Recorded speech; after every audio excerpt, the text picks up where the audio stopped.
Before the day demands anything from you, there is a sacred pause that must take place.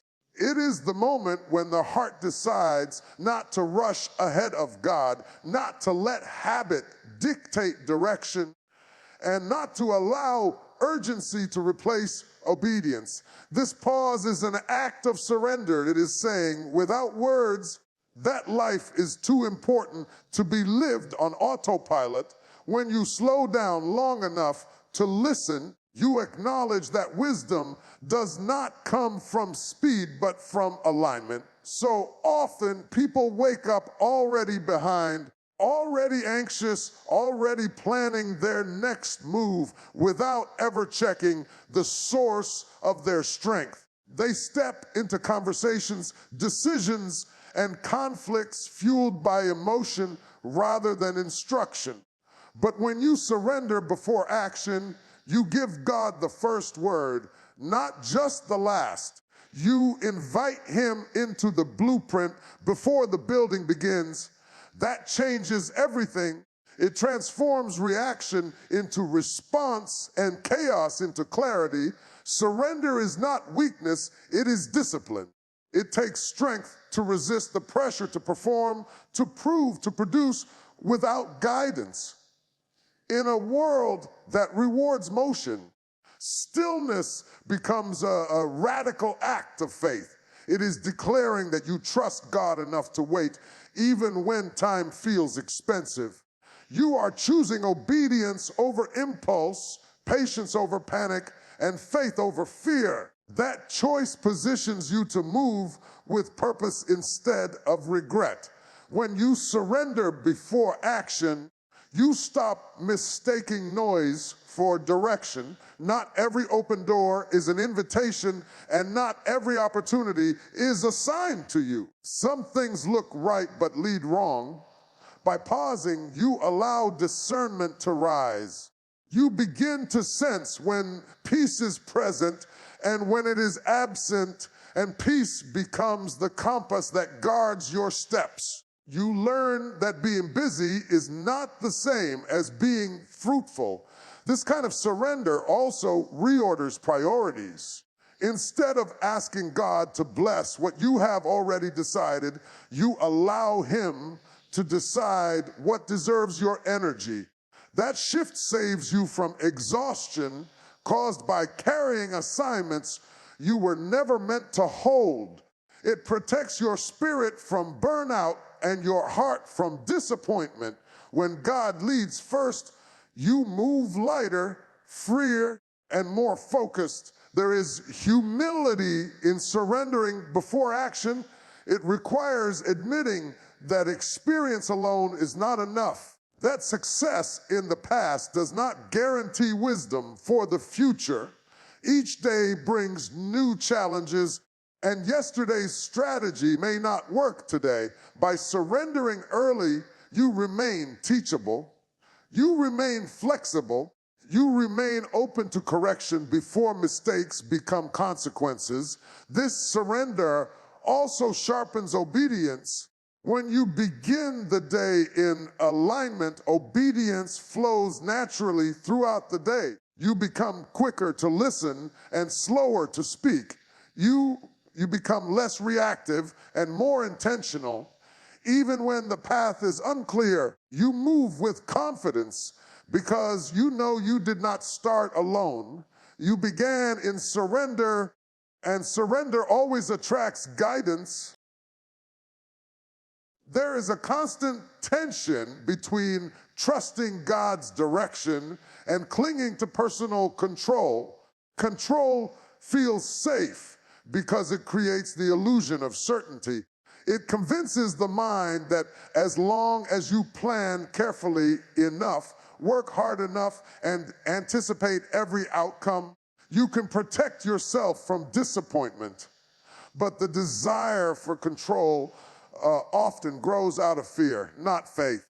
It is the quiet belief that if you don't manage everything yourself, something will fall apart.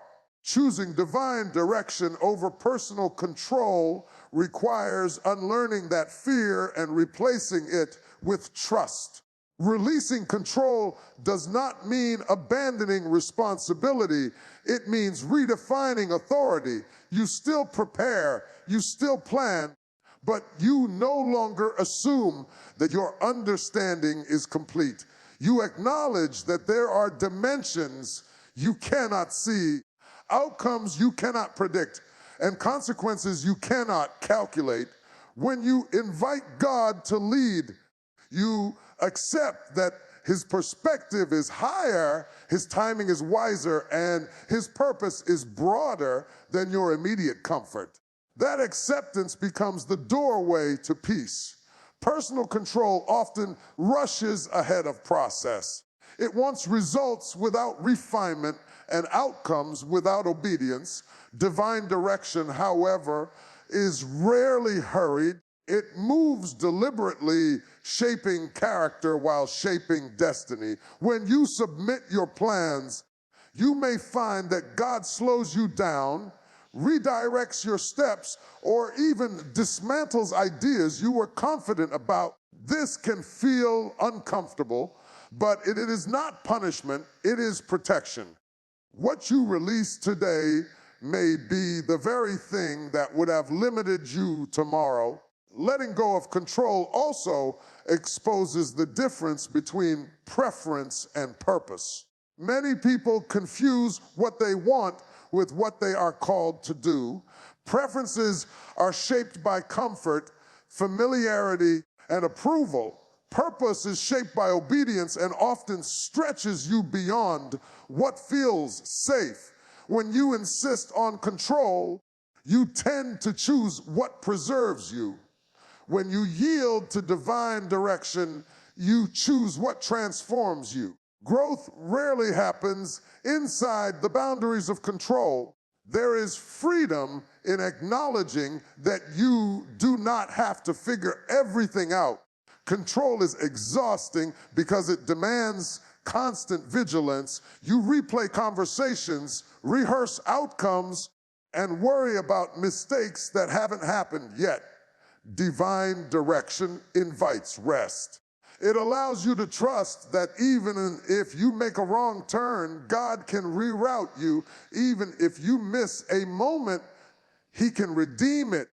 That confidence removes the pressure to be perfect and replaces it with the courage to be obedient. Choosing God's direction also reshapes how you define success. Instead of measuring life by speed, visibility, or applause, you begin to value alignment, peace, and faithfulness. Some paths will look smaller, quieter, or slower, but they will carry a depth that control could never produce. When God leads, success is no longer about proving yourself. It is about pleasing him. Every time you release control, you are making a declaration of trust. You are saying that God's wisdom is greater than your anxiety, and his plan is stronger than your fear. That trust does not eliminate uncertainty, but it gives you stability within it. You may not know every step ahead, but you know who is guiding your steps, and that knowledge becomes your confidence as you move forward. Every day begins with a flood of voices competing for attention. Thoughts rush in before peace has a chance to settle. Memories speak, fears speak, expectations speak, and the world speaks loudly through demands, notifications, and opinions. In the middle of all this noise, the voice of God is often not absent. It is simply drowned out. Learning to seek and recognize his voice requires intentional stillness and a willingness to quiet what is familiar but unhelpful. Confusion thrives in noise. When too many voices are given equal authority, direction becomes blurred. One voice tells you to move quickly, another warns you to wait, and fear adds urgency that clouds wisdom. Seeking God's voice means choosing which voice will have final authority. It means acknowledging that not every thought deserves attention and not every emotion deserves obedience. Discernment begins when you decide that God's guidance matters more than your anxiety. God's voice is rarely chaotic. It carries clarity even when it challenges. It brings peace even when it requires courage. This is why learning to listen is just as important as learning to speak. Silence becomes a spiritual discipline, not an empty space, but a listening posture. In silence, distractions lose their grip and inner noise begins to settle. What once felt overwhelming starts to make sense when filtered through divine wisdom. Fear often disguises itself as logic. It presents worst-case scenarios as preparation and calls worry responsibility.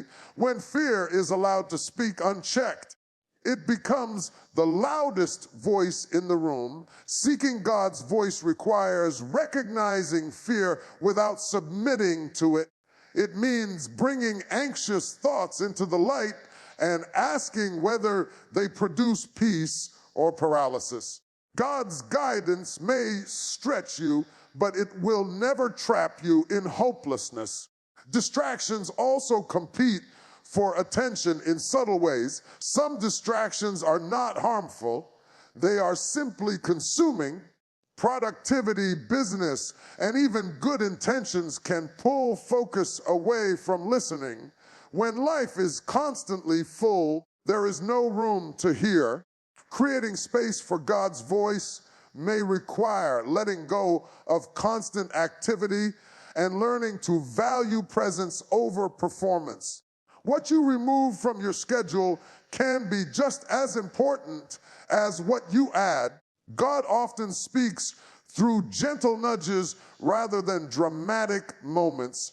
A sense of peace, a check in your spirit, a word that returns to your heart again and again. These are often signs of direction, but these signals are easy to miss when the mind is cluttered. Tuning into them requires patience and trust. You may not receive every answer at once, but clarity comes step by step as you remain attentive. Past failures can also become a voice if left unaddressed. Regret whispers that you are unqualified, that you missed your moment, that it is too late. Seeking God's voice means allowing truth to speak louder than history. God does not consult your past to determine your future. When he speaks, it is not to shame, but to restore, not to condemn, but to guide.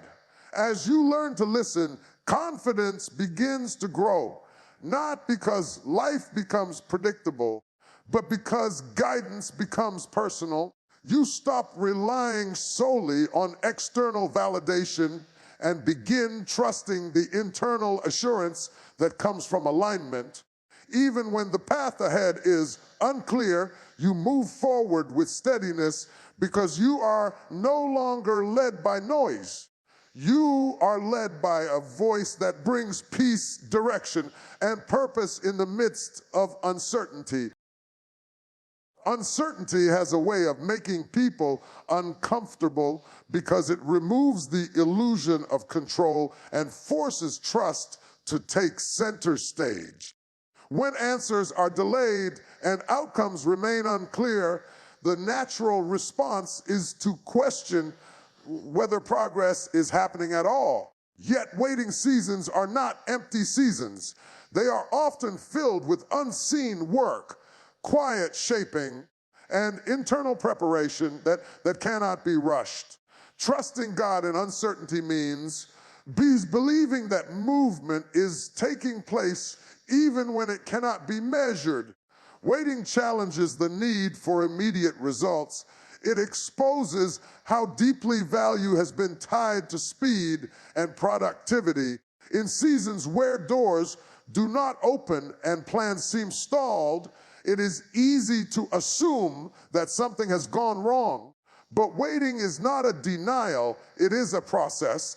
It is the space where faith is stretched and character is refined. What feels like delay on the surface may actually be protection from stepping into something too early or unprepared. Closed doors are often misunderstood. They can feel like rejection or failure, especially when effort has already been invested. But a closed door does not mean a closed future. Sometimes it is the clearest form of guidance, steering you away from what looks good but would cost you peace, integrity, or growth. Trusting God in uncertainty means allowing Him to say no without demanding an immediate explanation. It is believing that His perspective sees consequences you cannot yet see. Waiting also exposes hidden impatience. It reveals whether trust is conditional or anchored. When progress slows, frustration often rises, and the temptation to force outcomes becomes stronger. But forcing a season before its time creates strain. It leads to burnout, broken relationships, and compromised values. Learning to wait teaches restraint. It builds the ability to hold promise without rushing fulfillment and to remain faithful even when excitement fades. There is purpose in the quiet moments of uncertainty. In those moments, reliance shifts. Confidence moves from self to God. Prayer deepens, listening sharpens, and dependence becomes natural. You begin to understand that strength is not always shown through action. Sometimes it is shown through endurance. Remaining steady when nothing seems to change is a form of spiritual maturity. Uncertainty also refines vision. When the future is unclear, you learn to focus on obedience in the present. Instead of being consumed with outcomes, attention turns to daily faithfulness. Small acts of obedience become significant. Integrity in unseen moments, patience in private struggles, and consistency without recognition begin to shape who you are becoming. These qualities prepare you for what is ahead more effectively than rushing ever could. Trusting God during waiting seasons requires releasing timelines. Personal expectations often create pressure that God never intended. When progress does not match expectation, disappointment can erode hope. Surrendering timelines allows peace to return. It shifts the question from when will this happen to what is being formed in me now. That shift changes waiting from frustration to formation. As you learn to trust God in uncertainty, resilience grows.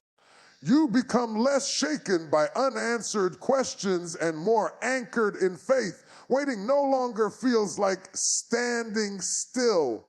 It feels like standing strong. Even without clarity, there is confidence that each step is being guided. In time, what once felt like delay will reveal itself as alignment, and what felt like uncertainty will be recognized as preparation. Hearing God's voice carries responsibility.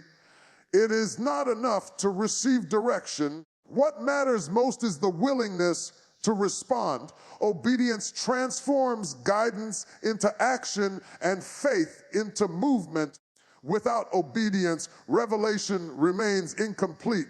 Many people desire clarity, but clarity alone does not change lives. Commitment to act on what is heard is what turns spiritual insight into lived experience. Obedience often begins in small, quiet decisions rather than dramatic moments.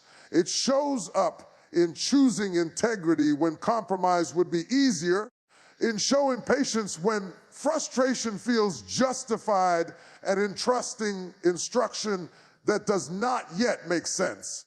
These moments test whether faith is rooted in conviction or convenience. True obedience does not wait for perfect conditions. It responds in trust, believing that understanding will follow action. Walking faithfully requires consistency, not perfection. There will be moments of hesitation, questions, and even fear. Obedience does not mean the absence of struggle. It means moving forward despite it. Faithful walking is marked by persistence, choosing alignment day after day. Even when progress feels slow, each obedient step reinforces trust and builds spiritual momentum. Delayed obedience often disguises itself as wisdom. It sounds like waiting for a better time or more confirmation. While discernment is important, hesitation can become avoidance if left unchecked.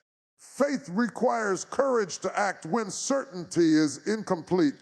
Obedience that is postponed can result in missed opportunities and prolonged seasons of frustration. Acting when prompted keeps the heart sensitive and the spirit responsive. Faithful obedience also involves surrendering outcomes. Control often tries to follow obedience, attempting to manage results. But true faith releases both the action and the consequence to God. Obedience is not a transaction where compliance guarantees comfort. Sometimes obedience leads into challenge, resistance, or sacrifice. Yet, even in difficulty, there is peace that comes from alignment, knowing that the path being walked is not self-chosen but divinely guided. Walking faithfully shapes character as much as it shapes direction. Each act of obedience strengthens discernment, deepens humility, and sharpens spiritual awareness. Over time, obedience becomes less about effort and more about instinct. Decisions align more naturally with values, and faith becomes integrated into everyday life rather than reserved for major crossroads. Commitment to obedience also impacts how challenges are faced. When obstacles arise, faith does not collapse under pressure. Instead, resilience grows. Knowing that steps were taken in obedience provides confidence during uncertainty. Even setbacks are approached with trust, believing that they serve a purpose beyond immediate understanding. Faithful walking is sustained through daily dependence, not occasional inspiration. It requires continual listening, adjusting, and responding. Each day presents opportunities to choose alignment again. Obedience is not a single moment, but a lifestyle shaped by trust and devotion. As obedience becomes a habit, fear loses its influence. Confidence grows not in personal ability, but in the guidance that leads each step. The journey may not always be clear, but faithful obedience ensures that every step is purposeful. Moving forward with trust, humility, and consistency allows faith to remain active and alive, guiding the heart steadily through every season.